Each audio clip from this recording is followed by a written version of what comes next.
Welcome back to my YouTube channel friends. आज के इस वीडियो में जैसा कि आप देख पा रहे होंगे कि आज के इस वीडियो में आपको इंडोर यूनिट कैसे लगाते हैं उसको मैं आपको स्टेप बाय स्टेप बताने वाला हूं। तो प्लीज़ वीडियो में एंड तक बने रहें। तो सबसे पहले अगर उसमें आपने पाइपिंग कर लिया है या पहले से पाइपिंग हुआ है तो पाइपिंग को बेड करने के लिए आपको वॉल से फ्री करने के लिए आपको होल करना पड़ेगा। जिस भी टाइप का आपको होल करना पड़ेगा आप कर सकते हैं।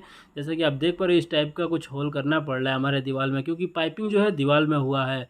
और उसके बाद से जो है हम आपको इंडोर का जो स्टैंड है उसका मार्किंग लेके आपको सिंपली उसके लिए होल कर लेना है फीसर स्क्रू लगाने के लिए, स्टैंड को फिक्स करने के लिए। देख पा रहे हो उसके बाद से आपको सिंपली स्टैंड को फिक्स कर लेना है फीसर स्क्रू की मदद से। मैं वीडियो को लंबा नहीं करना चाहता इसीलिए आपको सब कुछ शॉर्ट शॉर्ट में बता रहा हूँ।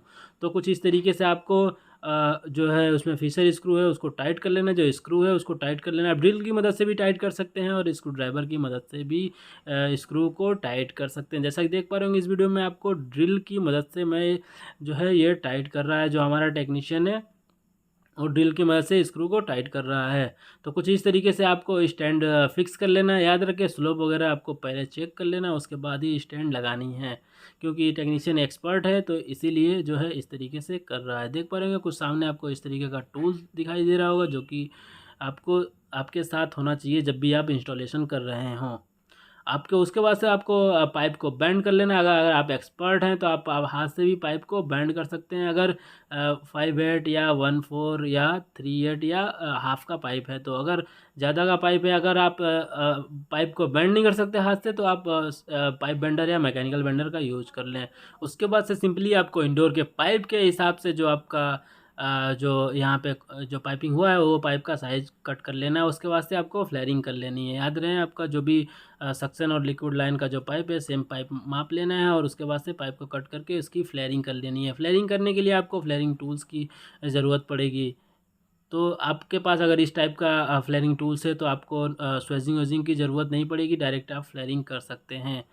जैसा कि आप देख पा रहे होंगे बहुत ही फास्ट यहाँ पे जो है टेक्नीशियन जो है फ्लेयरिंग कर रहा है। तो इस तरीके से आप कुछ कर सकते हैं अगर इस टाइप का आपके पास फ्लेयरिंग टूल्स है। तो अगर दूसरे टाइप का है आपके पास तो दूसरी तरीके से आप जो है इसको फ्लेयरिंग कर सकते हैं।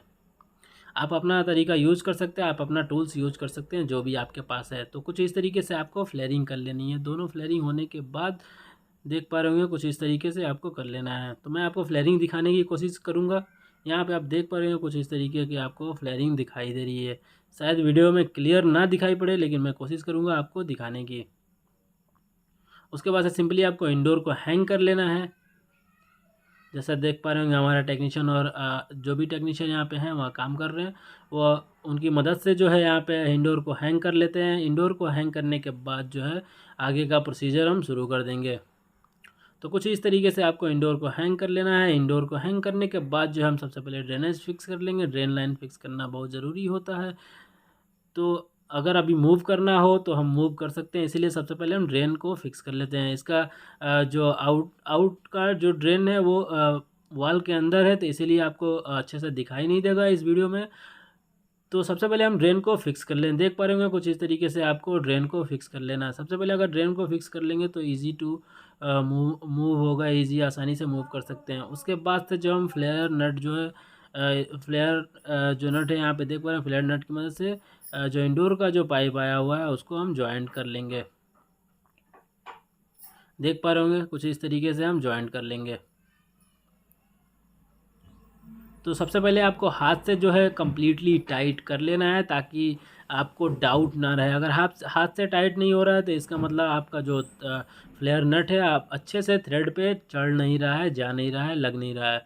तो उसके बाद से कुछ इस तरीके से आपको दोनों पाइप को हाथ से जो है टाइट कर लेनी है। देख पा रहे होंगे हमारा टेक्नीशियन यहाँ पे सबसे पहले दोनों जो पाइप है यहाँ पे जो रेफ्रिजरेंट की लाइन की पाइप है वो दोनों को जो है हाथ से टाइट कर लिया। उसके बाद से स्क्रू स्पैनर की मदद से सबसे पहले लिक्विड लाइन का जो पाइप है उसको टाइट कर रहा है, जो लो प्रेशर का लिक्विड लाइन है।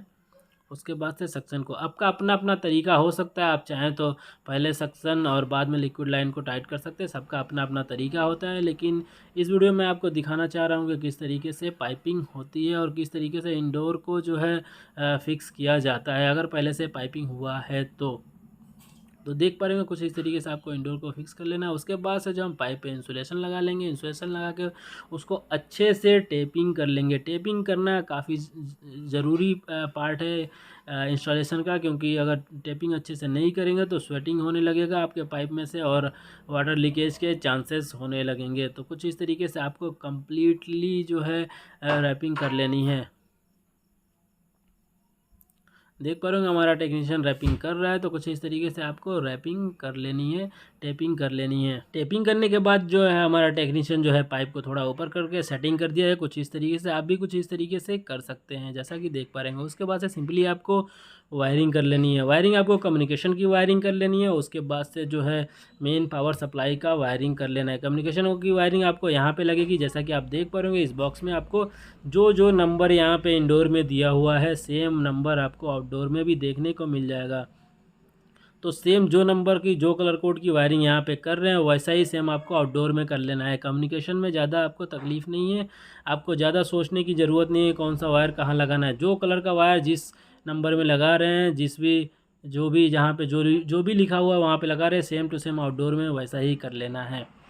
तो हमारा टेक्नीशियन जो है यहाँ पे जो है कम्युनिकेशन की वायरिंग कर रहा है, तो कुछ इस तरीके से आपको कम्युनिकेशन की वायरिंग कर लेनी है। देख पा रहे होंगे आपको क्लियरली दिखाई नहीं दे रहा होगा, क्योंकि जूम करके मैं दिखाने की कोशिश कर रहा हूँ लेकिन दिखाई नहीं दे रहा होगा।